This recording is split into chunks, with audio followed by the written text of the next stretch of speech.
This week's map was Wormhaven. Yay. Wormhaven is a rough one, especially for Dominion. I mean, in any version of Trials, it's been rough. Main reason for that is if the enemy team takes control of the center of the map, it's a pretty much GG go next round. So it's whoever gets to the center first.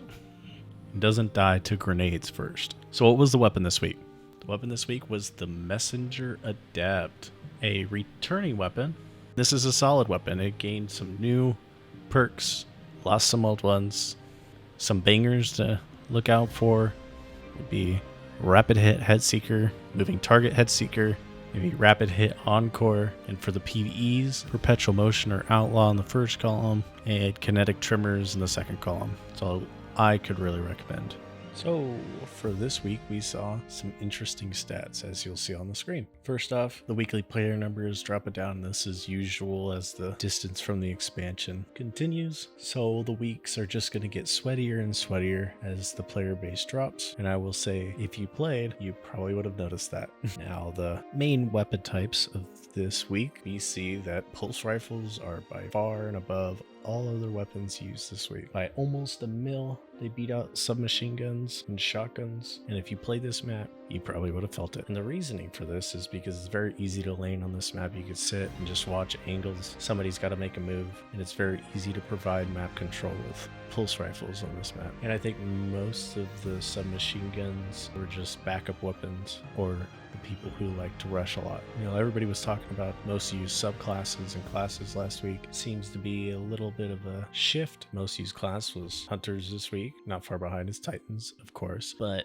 the Hunters was a little bit more spread out compared to the Titans, with the Warlocks trailing behind. But we can see that Arc was by far and above the most used subclass on Titans, going to show its strength amongst the community. The community knows it's broken, so they're going to use what's broken. And Hunter's Solar is so high because of Young Arc Mara Spines, an exotic that I'm surprised hasn't got a nerf yet. But as you saw, classes weren't so divided, at least amongst the total community. Maybe amongst those that had 90% win rates, it was totally different. But for the whole community, it was pretty even. Top weapons this week. And who would have guessed it? The top far and above single weapon is the Immortal Adept. Until the range of weapons gets retuned, I don't see that this is changing. And as we see in close behind is, well, not really close because Immortal's just that good. You have Graviton Lance, Cloud Strike because it's busted, and then you have the Messenger, probably because it's a new week. You have No Time to Explain slowly right behind it, Conditional Finality, Crimson, and then the Rose. But as you can see from top to bottom, there's quite a big difference in kills. We can see that 6% of the community used Immortal compared to the 1% of the community used Rose.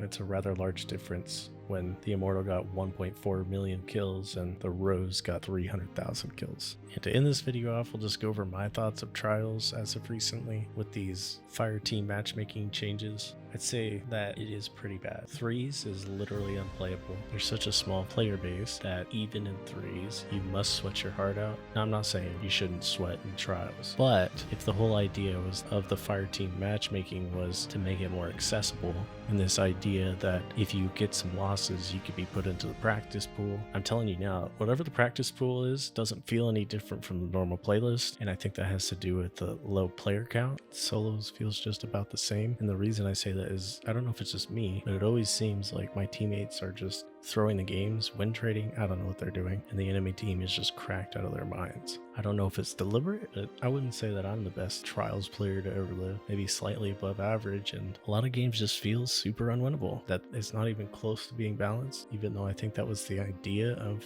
what they were trying to go for. And not to talk about server issues as well. I can't tell you how many games where I had people leave, go have AFK. It was quite a few. And also with solos, getting matched with duos so often. I feel like so many people take advantage of the duo playlist, and it kind of ruins the solo experience. And honestly, I think that there should be a requirement that it's only solos or trios. Although it won't really affect trios at all, but it will make solos much more enjoyable if this is the route that they're going to go. But as of right now, I'm not a huge fan of Trials in the state that it is in, and I would say a lot of players aren't. And yes, it is Destiny PvP. It is still the same. It just, something about it doesn't feel right. I could be just getting lasered by aggressive frame SMGs all day, or the low player base count for trials, but something definitely has to change. I will continue to keep covering the weekly trials because I enjoy this game. I hope the best for this game. But like so many, I feel like the PvP has been left behind, and trials is the playlist that shows it the most. And I know they're trying to make changes every season to try to make it better, but it just seems to be getting worse. I'd almost rather go back to the freelance pool and the way it was than keep how it is now. Like I said, I'll continue to keep covering trials every week and the maps and helping out new players if they want to play it, because it could be such a daunting game mode that I hope it's not steering away new players because of the sweats that are in it. But if you like this content, again, make sure to like, comment, subscribe. Let me know if there's anything you wish would be in trials. How are you guys feeling about trials? Is it good? Is it bad?